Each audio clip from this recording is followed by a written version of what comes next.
ناولني. إنني لا أكسب الكثير، ولكن رزقي والحمد لله وفير. لماذا نبيح الزينة في الوجوه والبيوت والثياب ونحرمها ونمنعها في الفنون والآداب؟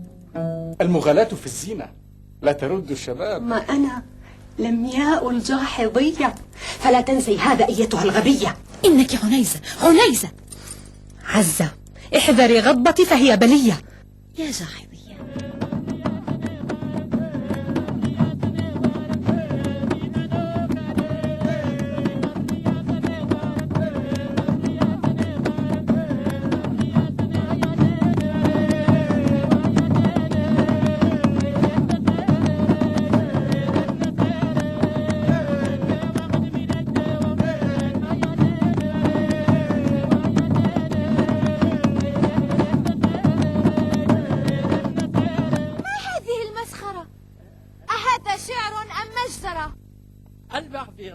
المعذرة، ولكن اضربه بهذه المبخرة.